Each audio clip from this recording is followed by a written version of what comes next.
In my last video with the Kemper, I mentioned that I was going to make a video about the Studio EQ and how we can use it to make all our profiles sound a bit more usable. So let's get straight into that. First, I'm playing my PRS SC245 straight into the Kemper. It's being recorded DI to Pro Tools, going through my UAD Apollo Twin. And this is a profile that I made of my Stereotone Son of Yeti. Sounds like this raw.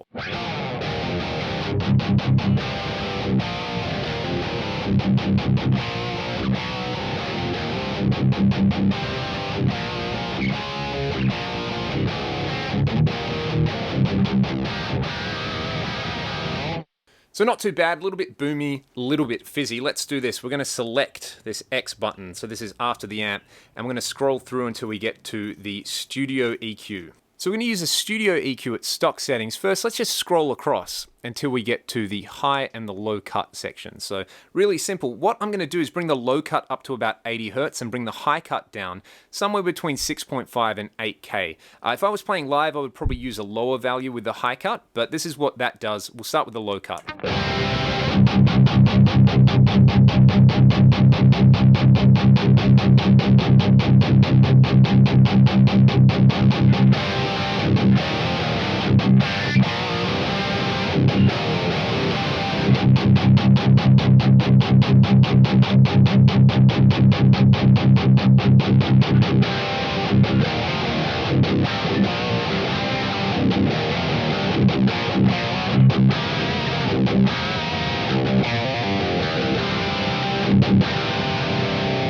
So what that does, you can hear there, it takes some of that like boomy low end out, and it also smooths everything out and takes a bit of that annoying fizz out of the profile. So that is one thing we can do. Another thing with this particular IR, I always find around somewhere between 3 and 5K, normally about 4K can do with coming down a bit. So what I'm going to do is I will select mid 2 frequency, and we'll set that to about 4K. And I'm going to set the Q quite high. Actually, I'm just going to turn it all the way up. And what I'll do, I'll pull that about 2 to 3 dB. Have a listen to this.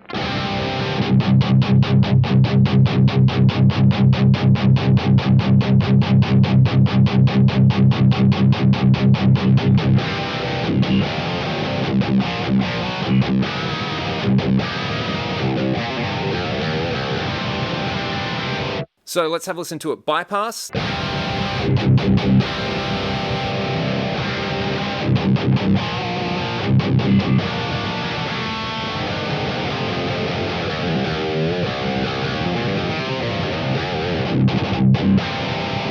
And if you're listening to this at low volume, it might sound like all I've done is make the profile sound duller, but believe me, when you crank this up, this is going to take all those ice pick frequencies out of there, tame a bit of the fizz, and basically just carve out its own space in a mix. So that's like pretty much my favorite trick with the Kemper, is just using a bit of high and low cut and pulling out a bit of 4K with the Studio EQ.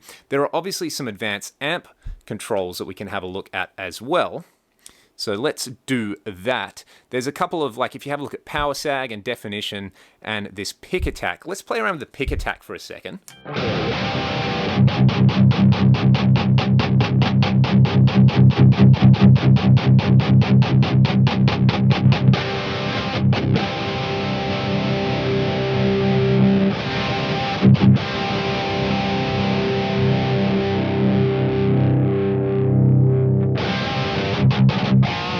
What I like to do is if I'm picking really hard, say I was making a metal preset, this one's kind of like a hard rock metal kind of thing, I would just turn the pick attack up a little bit because it sort of just seems to tighten everything up a little bit.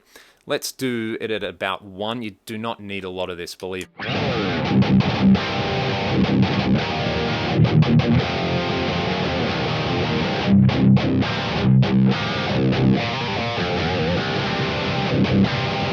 So that's pretty cool. If you've got a preset which is like super overly bright, like, you know, a Fender profile, and you've got the bright switch on, then you could use this to bring it down. The power sagging control does this.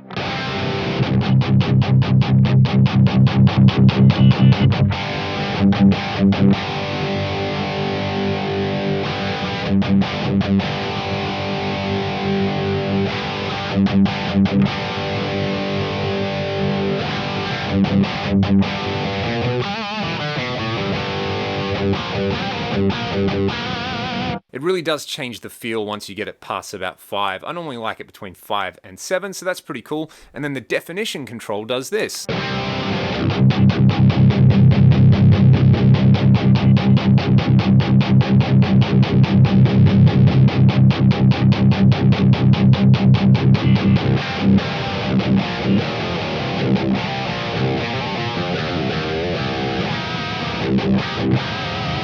Essentially, I think of this as like a darkness control. As you turn it down, the tone gets noticeably darker. So again, if you've got something which is like overly bright, you know, if you've got a profile which was captured with like a 57 right on the cone of a speaker, you can bring the definition down, and I find that that basically helps to tame it. But I normally just leave the definition at about 10 because I think it sounds pretty cool. So if we scroll across, we've got this clarity, tube shape, tube bias, and the direct mix. I wouldn't use any direct mix at all because it just sounds like balls. And yeah, without having to explain it or listen to it, mixing in direct distorted guitar on this preset is not going to sound good. You might like it if you're going for like a clean thing or a bass profile, but on distorted guitar, yeah, don't waste your time. The clarity control's pretty cool. It does this.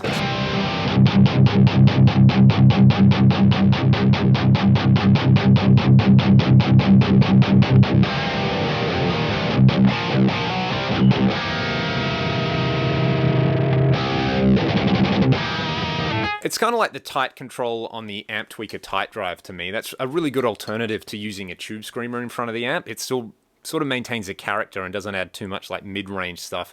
The tube shape, I just normally leave alone. And then the tube bias, kind of like the power amp sag, can just sort of change up the feel a little bit.